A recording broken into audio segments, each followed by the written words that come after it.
tocado distintas facetas del doctor Ferrer, pero principalmente nos vamos a estar concentrando con todo el proyecto de educación a distancia que tiene el doctor Ferrer en la universidad.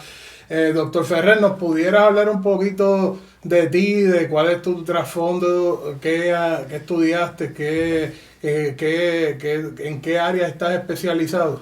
Pues mira, Julio, yo comencé estas primeras experiencias con el área de la educación cuando estaba en escuela superior. Yo empecé a estudiar música en la escuela superior y alguien comenzó a preguntarme que si yo le podía enseñar, ¿verdad? Lo que yo estaba aprendiendo y comienzo a enseñar en algún momento cuando salgo de la escuela superior, tomo la decisión de estudiar música, pero entonces comienzo a estudiar educación también, ¿verdad? Entonces, estaba estudiando música y comienzo a tomar los cursos para certificarme como maestro. En ese vaivén de la vida termino como maestro, me hago maestro del Departamento de Educación de Puerto Rico y comienzo entonces un proceso de estudiar maestría. Estudio maestría en Administración y Supervisión Educativa, luego maestría en Educación de las Bellas Artes, pero fue en el doctorado. Ya en mi segunda maestría había comenzado a trabajar en el Colegio de Mayagüez. Alguien que me conoció me dijo: mira, yo creo que tú tienes unas características en tu preparación y la forma en que tú haces las cosas que le podrían servir al programa de preparación de maestros del Colegio de Mayagüez. Y yo no sabía que existía un programa de preparación de maestros en el Colegio de Mayagüez. Para mí el Colegio de Mayagüez, el RUM, pues era ingeniería, agricultura, agrimensura, pero yo no sabía que enseñaban educación. Llevo mi currículum vitae y me contratan para dar clase allí. En algún momento, una de mis mentoras, la doctora Carmen Bellido, cuando inicio, ¿verdad?, ese proceso de inducción a la vida universitaria como profesor, me dice que el futuro de la educación está en la tecnología educativa, que si voy a estudiar un doctorado o que debería estudiar un doctorado, que me vaya por esa área. Pues yo ya daba clases de computadora en la educación, era algo que me gustaba mucho y comienzo a estudiar un doctorado. Era el primer doctorado que se abría en Puerto Rico en el área de tecnología educativa a nivel doctoral y tenía varios ambientes de aprendizaje y uno de los ambientes era la parte de educación a distancia.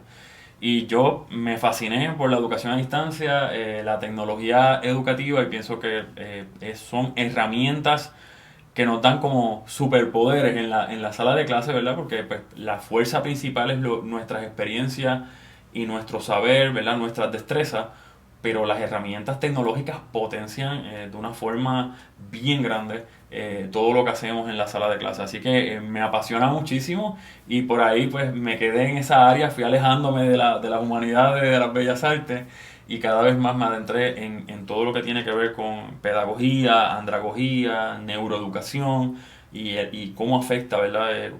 Qué impacto tienen las tecnologías en los procesos educativos.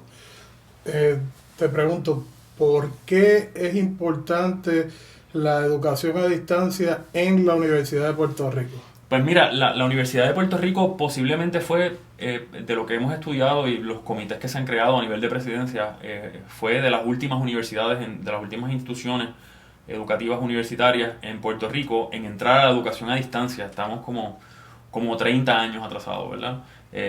Los primeros contactos de educación a distancia que tuvimos en el recinto de Mayagüez, por ejemplo, fue con la doctora Sandra Cruz Paul, una ingeniera de mucho renombre que ha trabajado con NSF y otras agencias federales.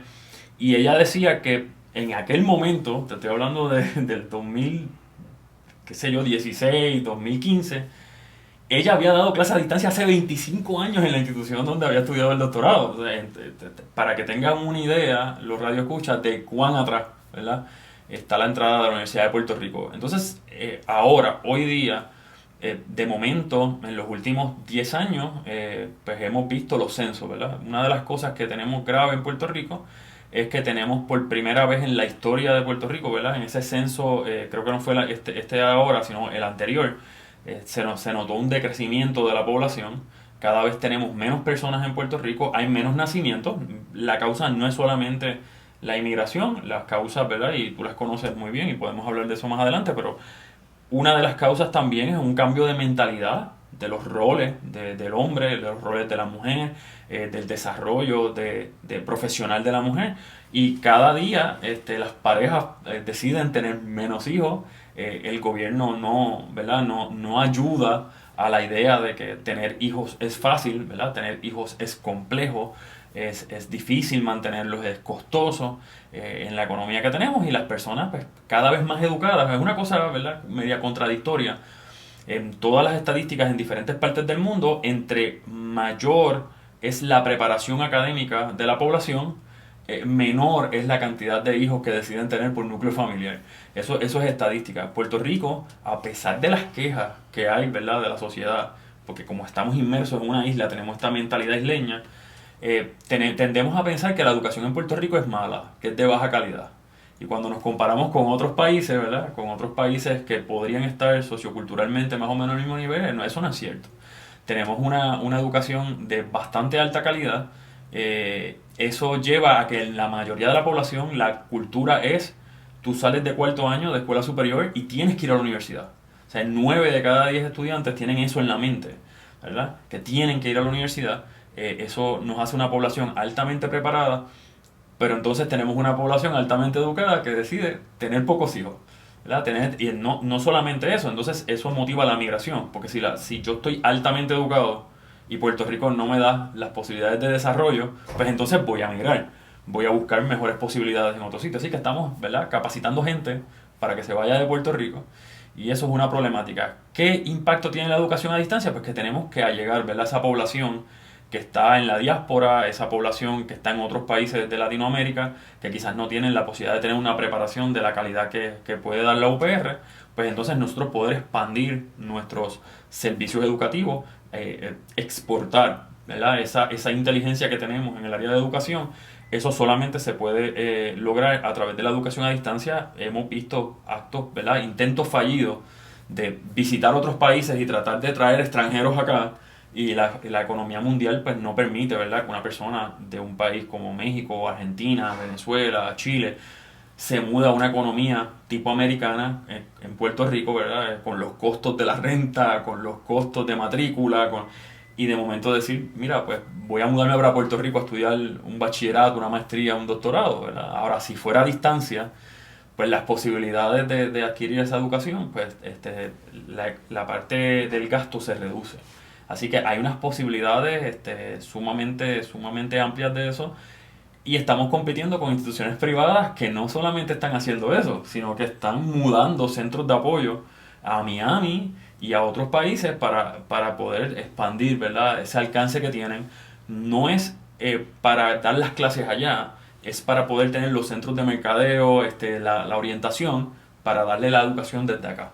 Así que tenemos ahí una economía del conocimiento que sale de las universidades, y la Universidad de Puerto Rico todavía le está costando trabajo integrarse. Sí, no solamente eso, que nosotros podemos ofrecer esos bachilleratos, esas maestrías, esos doctorados a más bajo precio que otras universidades en Estados Unidos, y ahí tenemos una ventaja competitiva con respecto a ellos, y que ese modelo de mudarse hacia principalmente de Miami, están yéndose a Texas también, Uh-huh. y a otros estados del norte de los Estados Unidos, tiene el efecto de que ese título se acepta mejor dentro de la economía de Estados Unidos, y la gente se puede integrar más al mercado laboral, los que están allá.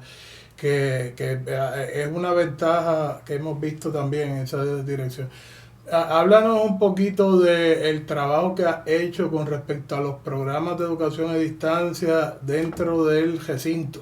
Sí, pues mira, ya para el 2015-2016, ¿verdad? Comenzamos a desarrollar un plan de estructuración de la educación a distancia. Antes de que yo comenzara a trabajar con este plan, teníamos, qué sé yo, 10 cursos a distancia con unas 11 secciones, ¿verdad? Completamente a distancia, de los miles de cursos que se dan en el recinto, ¿verdad? Se dan miles de secciones. Pues teníamos 10, ¿verdad? Algo así. En el estudio que realicé, ¿verdad?, comenzamos a desarrollar investigación. El enfoque había sido dar capacitaciones a los docentes de manera independiente sobre temas de educación a distancia y temas de tecnología. Revisando la literatura y mirando cómo lo habían hecho otras universidades en Estados Unidos, principalmente recibimos la visita y contactamos a Georgia Tech. Uno de los planes fue desarrollar una oficina de apoyo, ¿verdad?, que se le diera el apoyo a los docentes, en vez de propagar la idea de que el docente tenía que hacer todo solo. desarrollar el material educativo, de parte, ¿verdad?, de la parte conceptual, la parte de destreza, como especialista en la materia, sino que tenía que hacer la parte educativa, que fuera altamente efectiva, desarrollar materiales educativos, hacer el montaje en el sistema de gestión de aprendizaje. Pues los modelos que habían funcionado y que, ¿verdad?, habían podido desarrollar la educación a distancia habían sido modelos donde se habían creado oficinas con personas con peritajes diversos que apoyaran a los docentes, ¿verdad? Así que desarrollamos entonces la propuesta para crear el Centro de Recursos para la Educación a Distancia, que allá en el 2016 aceptó el Senado de la Universidad de Puerto Rico en Mayagüez, y comenzamos a reclutar a este tipo de personal, ¿verdad? Hemos tenido en diferentes instancias diseñadores instruccionales, técnicos de multimedia, hemos tenido personal administrativo, diseñador gráfico. Eso nos ha llevado a cambiar las certificaciones de educación a distancia, cómo se hace, ¿verdad?, el proceso de divulgación. Y entonces en los últimos años hemos conseguido propuestas federales, ¿verdad? El doctor Julio Hernández, trabajó una de esas propuestas, hemos trabajado otras en la oficina, que nos permite adquirir fondos para motivar a los docentes a desarrollar estos materiales educativos de alta calidad para desarrollar principalmente maestría, ¿verdad? Nuestro enfoque ha sido principalmente desarrollar maestría. La primera maestría fue la de economía agrícola. Ahora se está desarrollando educación agrícola, se está desarrollando a nivel de bachillerato y a nivel de maestría, estudios hispánicos, se desarrollaron los materiales, administración de empresas, ciencia y tecnología de alimentos. Ciencia en tecnología de alimentos, ¿verdad? Todo eso se preparó dentro del Centro de Recursos a Distancia, así que hemos tenido como 4 o 5 maestrías ya que están en ese proceso, que son decenas de cursos y miles de materiales educativos, ¿verdad? Porque se han desarrollado, yo creo que ya más de 1000 videos educativos para estos tipos de cursos. Pues vamos a una pausa, muchas gracias. Saludos a todo el mundo y a todos los radioescuchas. Acá tenemos al doctor José Ferrer de la Universidad de Puerto Rico, recinto de Mayagüez, con nosotros.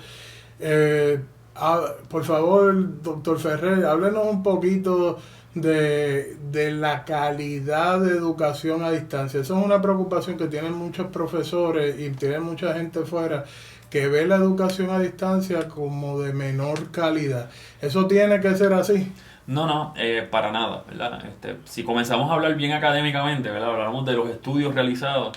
Hace muchos años que se dejaron de auspiciar estudios que compararan la educación a distancia con la educación presencial, ¿verdad? Esos estudios arrojaron que no había diferencia significativa entre la calidad del aprendizaje de un estudiante en un proceso de educación a distancia formal versus un estudiante en la educación presencial, ¿verdad? Pero no quiero que me malentiendan. Hay clases, hay ciertos tipos de destrezas pues, que requieren la presencia.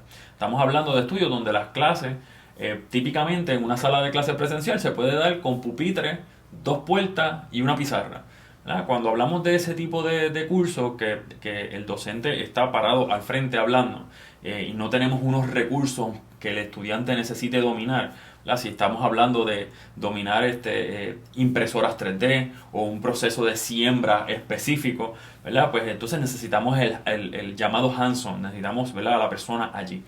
Pero principalmente en estudios graduados, donde todo se vuelve más teórico, pues no hay una diferencia significativa. Si no hace falta esos equipos, no hacen falta esas destrezas, pues no hay diferencia significativa.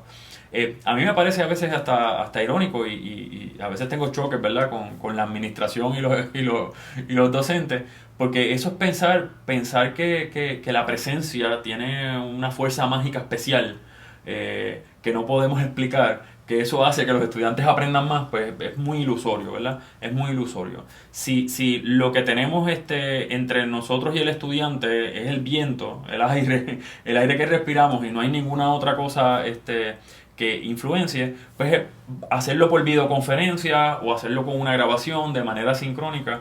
Al contrario, los estudios han establecido que cuando el estudiante no tiene una carga cognitiva muy fuerte, no está estresado y puede consumir la información a su propio paso, en lugar de condensarle todo en 50 minutos o en 3 horas, pues el estudiante procesa mucho mejor la información. Así que la calidad de la educación a distancia es como todo, Julio. Nosotros hemos tenido educación presencial muy buena y educación presencial muy mala, ¿verdad? Eso depende de la calidad y el esfuerzo que hace el docente. es lo mismo en la educación a distancia. Podemos tener educación a distancia muy buena y educación a distancia muy mala. No es inherente lo bueno o lo malo a la modalidad, es inherente a la calidad. Entonces, un aspecto que la mayoría de las personas olvida es que la educación a distancia se le miró como un estigma en el pasado tan fuerte que se le comenzaron a poner una cantidad de controles y una cantidad de exigencias que fueron aumentando su calidad, que a la educación presencial no se le puso, ¿verdad? ¿Quién mira la calidad de la presentación y del contenido que tiene, ¿verdad?, un docente en una sala de clase presencial? Pero entonces en la educación a distancia los materiales están allí, están dentro de la plataforma, quizás hay un centro o una oficina que se encarga de auditar la calidad de esos cursos, hay una rigurosidad en cuanto al contacto con el estudiante, a la velocidad a la que se le contesta. Entonces hay unas exigencias que van más allá de la educación presencial. Y muchos docentes que han adoptado la educación a distancia formal, bien hecha, terminan diciendo, Ferrer, mira, la realidad es que yo conozco más mis estudiantes a distancia que lo que conocía los presenciales, porque en el presencial un estudiante, yo hago la pregunta, un estudiante levanta la mano y ese es el que participa. Los demás hacen silencio. Pero en la educación a distancia yo hago la misma pregunta, la coloco en un foro y yo espero que todos participen, ¿verdad? Entonces la interacción es mucho mayor. Hay una interacción, de hecho, ¿verdad?, y nosotros hemos escrito artículos sobre eso, hay una interacción que es irreplicable en la sala presencial. O sea, no hay forma de que tú puedas escuchar a todos tus estudiantes. O sea, no hay forma, ¿verdad? Porque la sala de clase presencial está limitada por la geografía, está limitada por el espacio y tiempo. La educación a distancia no. En la pandemia, la educación a distancia y los grados a distancia que se crearon, en la pandemia creó todo un evento distinto con la educación a distancia, porque antes no era necesaria y después de la pandemia comenzó a ser necesaria, pero en adición a ser necesaria, la creación de grados a distancia tuvo un efecto en la acreditación de nuestras universidades. ¿Me puedes hablar de toda esa experiencia de la pandemia y de la parte de las certificaciones? Sí, desde el punto de vista de las acreditadoras, todo el mundo, ¿verdad? Y cuando hablo de todo el mundo, hablo de todo el mundo. O sea, no estamos hablando de Puerto Rico, estamos hablando de todo el mundo. La pandemia fue un evento mundial, ¿verdad? Entonces, cuando hablamos de eso, hay un entendimiento de lo que se conoce ahora como resiliencia académica. La resiliencia académica se ve como esa preparación previa que tienen las instituciones para sobrepasar si ocurre un evento atmosférico, si ocurre un evento como una pandemia. Entonces, las mismas acreditadoras comenzaron a entender que las tecnologías de educación a distancia no solamente eran para la educación a distancia, también funcionaban para la educación presencial, la educación híbrida y cualquier tipo de educación, y que era muy ventajoso tener a todos los docentes preparados para eso. Entonces, durante la pandemia, tuvimos la oportunidad de darle una capacitación básica, histórica, por primera vez a todos los docentes.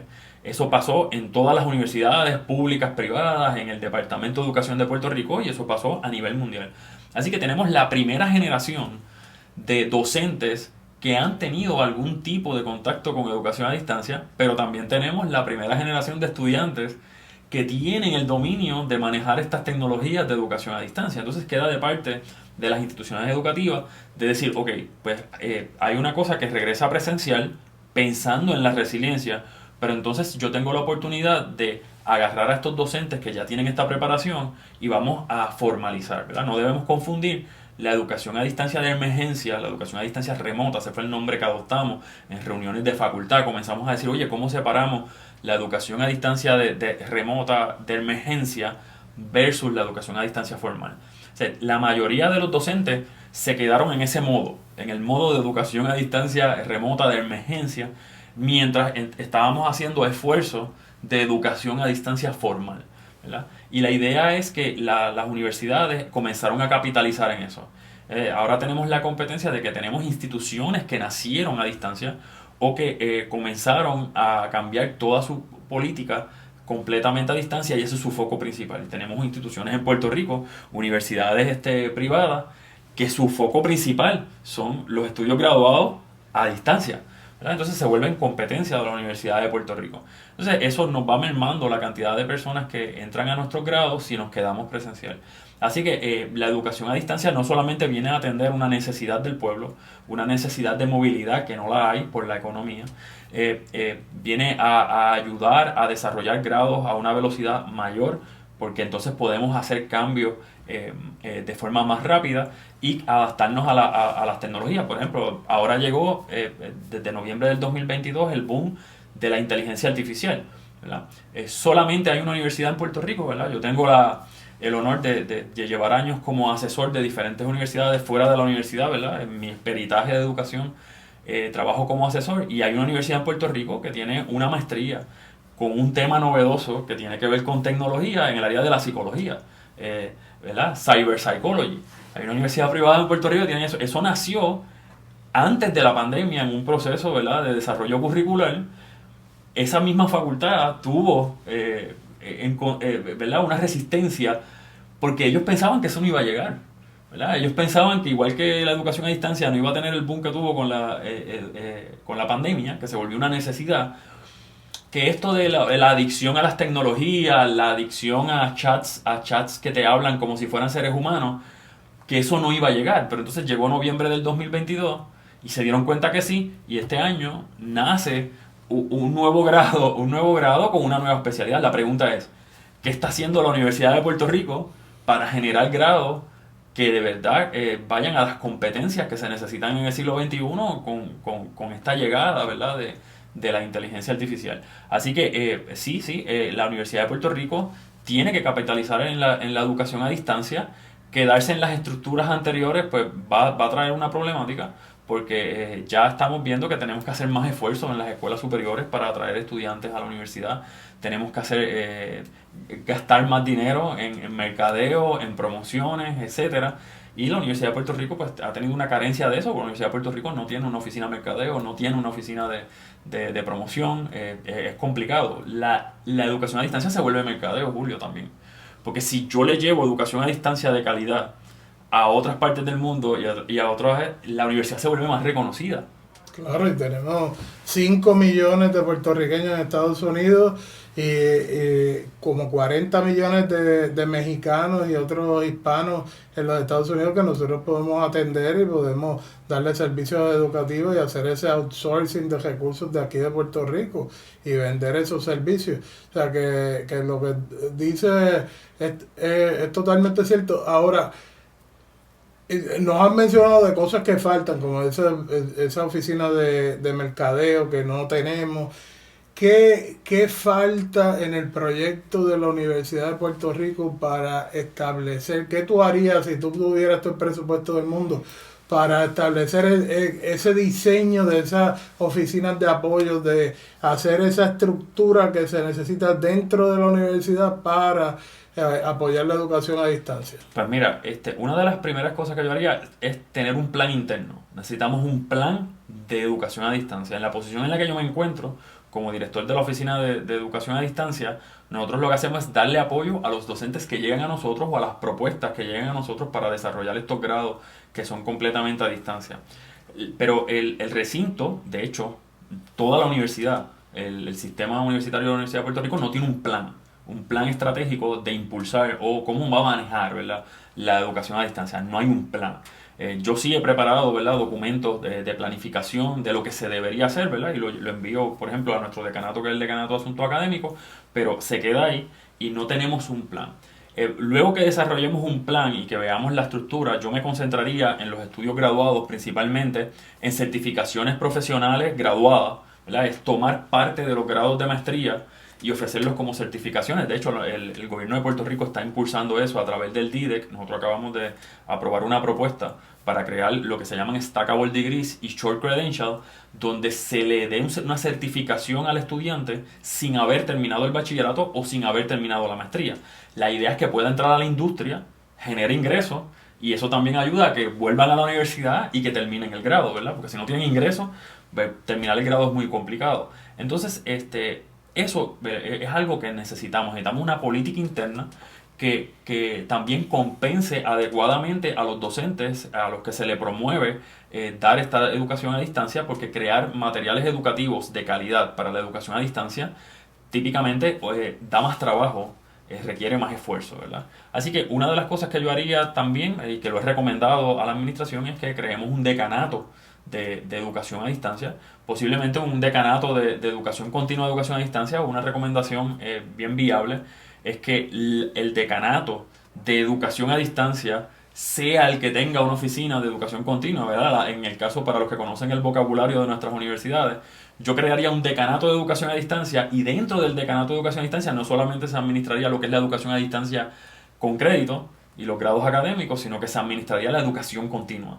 Porque una de las cosas, Julio, que pasó en la pandemia es que la educación continua presencial casi desapareció. Ahora tenemos educación continua a distancia. Sí, volvimos acá con la entrevista al doctor Ferrer.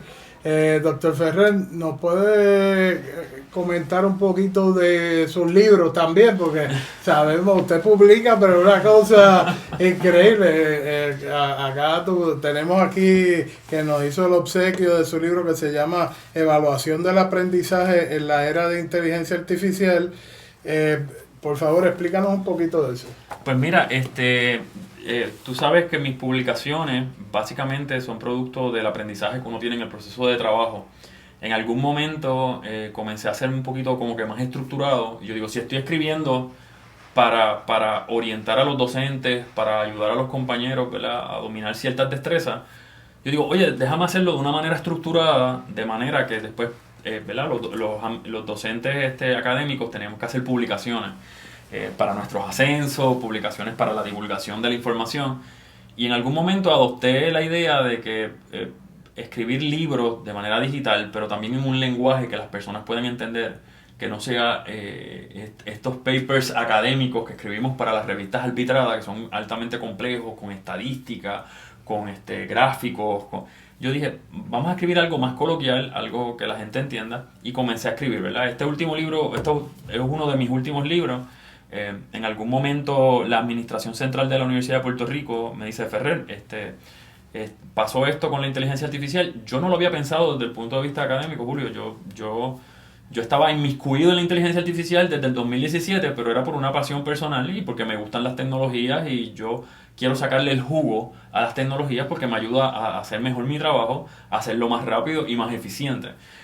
Entonces, cuando sale esto de la inteligencia artificial en noviembre del 2022, yo estoy varios meses enfocado en mí, ¿verdad? En mí, es como yo le saco el jugo a esto. Yo no estoy pensando en la universidad, yo estoy pensando en mi trabajo. Pero en algún momento me dicen, oye, Ferrer, esto está impactando.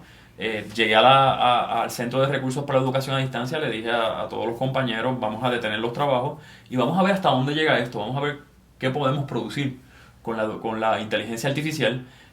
Vamos a ponernos la meta de tomar diferentes inteligencias artificiales y crear un curso, ver si, entre comillas, podemos engañar al público, colocar el curso online y que la gente lo pague y lo compre, ¿verdad? Pero siempre con la responsabilidad de que la información que está allí está correcta y que es un curso, ¿verdad?, que de verdad aporta algo. Pero no contratamos a ningún docente, a ningún experto en contenido, ¿verdad? Todo lo desarrolló la inteligencia artificial. Hicimos esa publicación. En ese momento nos sorprendimos de que la mayoría de la gente no respondió al artículo. Cuando sale el artículo de prensa, la gente ve Universidad de Puerto Rico en Mayagüez crea el primer curso generado por inteligencia artificial. La gente comenzó a comprar el curso, pero nadie se cuestionó cómo fue que hicimos el curso, porque como que no habían entendido todavía, ¿verdad?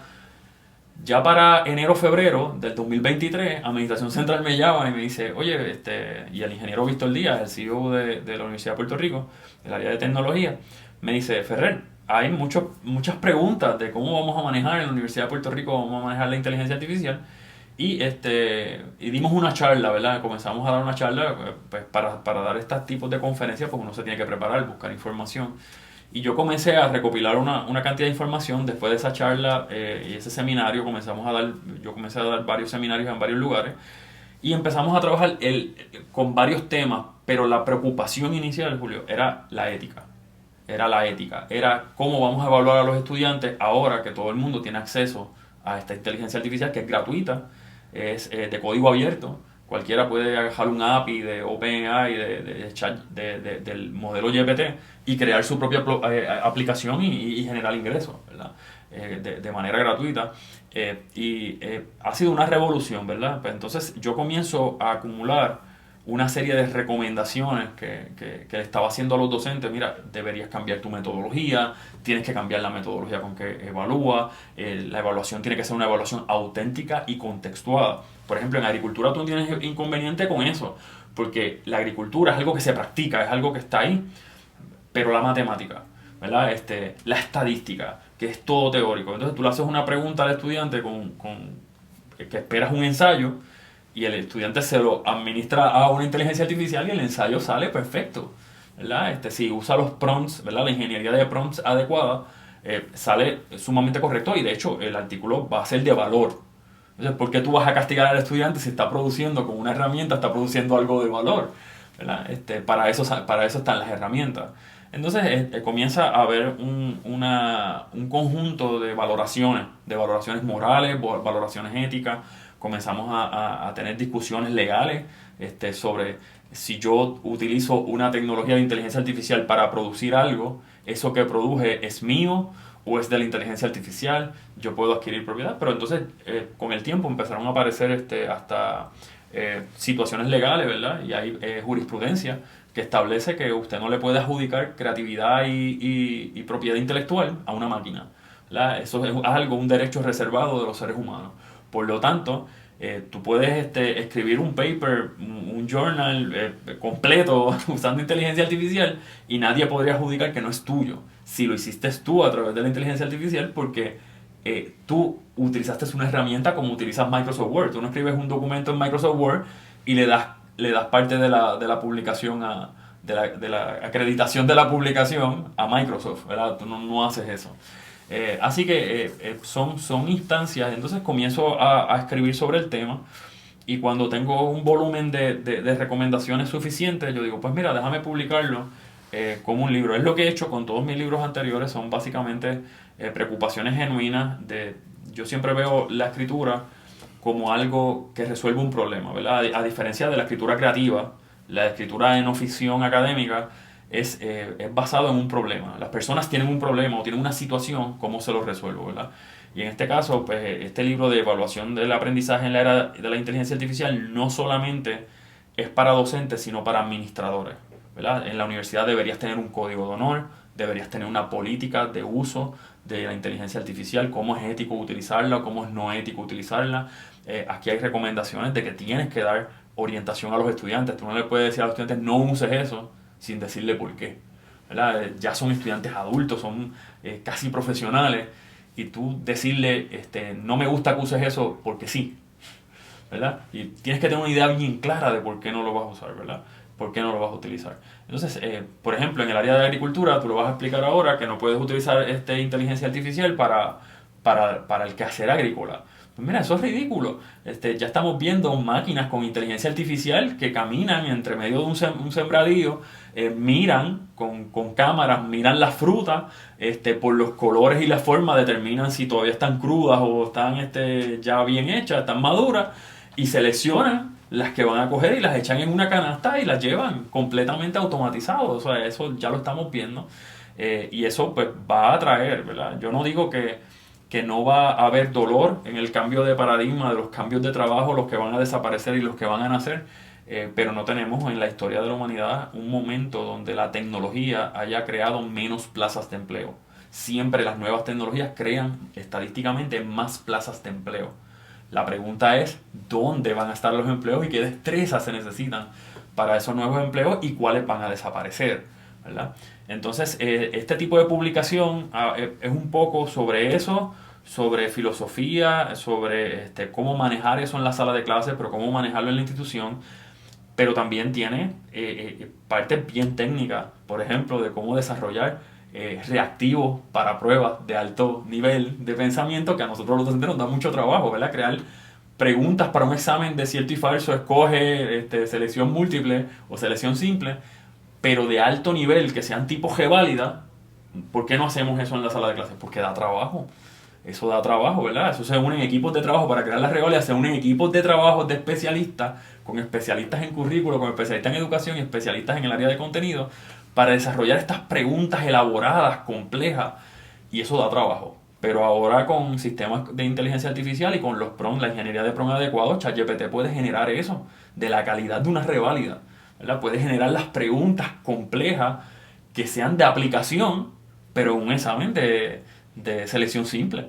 Y es una cosa impresionante. De hecho, ¿verdad? Pobre de mis estudiantes que están tomando la clase ahora, porque mis cursos anteriores tienen un nivel, pero yo estoy preparando un curso nuevo, Julio, ahora, este semestre, de educación, la enseñanza STEAM, ese modelo, y los estudiantes, ¿verdad? Están ahí en esa comunicación de que esto es un curso de bachillerato o es otra cosa, ¿verdad? Porque los niveles de las preguntas son elaborados. Yo lo que hago es que reduzco la cantidad de preguntas, lo hago semanal, no doy exámenes muy extensos, pero también tengo tareas de aplicación donde los estudiantes se graban haciendo las tareas, se graban practicando, ¿verdad? La planificación STEAM y me envían los videos. Así que aquí hay recomendaciones al respecto de todo eso. Entonces, ¿nos pudiera hablar también un poquito de esos próximos libros que estás pensando, esos próximos proyectos que tienes? Pues mira, en la Universidad de Puerto Rico, lo que tenemos pendiente, que está en camino, es que vamos a estar impulsando todo lo que es la economía del conocimiento en el área principalmente del coding, en educación a distancia. Pegamos esta propuesta a través del DIDEC, del gobierno central, donde vamos a desarrollar 9 cursos nuevos completamente a distancia, completamente asincrónicos, para que las personas aprendan a codificar. Como proyecto de país, es interesante que el gobierno se esté yendo por esa área ahora, ¿verdad? Pensamos que debió haberlo hecho mucho antes. Eso es un tipo de economía donde la persona aprende unas destrezas, las puede hacer desde su casa o desde la industria, pero no se tiene que mudar. Podría hasta trabajar en otra parte del mundo sin tener que mudarse. Entonces, esos son proyectos como los de Dinamarca, que Dinamarca trajo eso hace 30 años desde escuela elemental, todo lo que es coding, desde escuela elemental, y la idea de ellos central era crear una comunidad, una población altamente dirigida hacia la programación para poder tener empleados que se quedaran en el país, pero trabajaran para diferentes países, para diferentes compañías. Eso hace que el dinero entre al país y se gaste en el país. Hay un movimiento de eso, yo lo veo todavía como que muy, muy tímido, pero nosotros somos de los primeros, la Universidad de Puerto Rico en Mayagüez, somos de los primeros en pegar las dos propuestas, pegamos la de Stackable Degree, pegamos la de Short Credential, vamos a crear una credencial que estamos discutiendo el contenido con la industria para que la industria la valide de que cuando yo gradúe a esos estudiantes con estos 9 cursos que son de educación continua, no son cursos académicos con crédito, cuando yo los gradúe, ellos podrían contratarlos porque tienen las destrezas que ellos esperaban, ¿verdad? Así que eso es uno de los proyectos, todo eso se va a hacer completamente a distancia. Otra de las cosas que estamos ¿verdad? Motivando es adoptando los estándares de calidad de Quality Matters. Tenemos a las primeras 2 personas certificadas en la Universidad de Puerto Rico en Mayagüez en el área de Quality Matters, en 2 niveles diferentes, ¿verdad? En el uso de la rúbrica de evaluación, pero también en el desarrollo y apoyo a los docentes. Tenemos a Yarixa, que es directora auxiliar allí del Centro de Recursos para Educación a Distancia, está certificada en esos 2 niveles. Yo me certifiqué en esos 2 niveles también para poder ayudar a los docentes de mejor manera. A futuro, también, pues, una de las cosas que estoy planificando es que quiero escribir un libro. Tengo el título ya en mente, ¿verdad? Tengo el título ya en mente que tiene que ver con la productividad.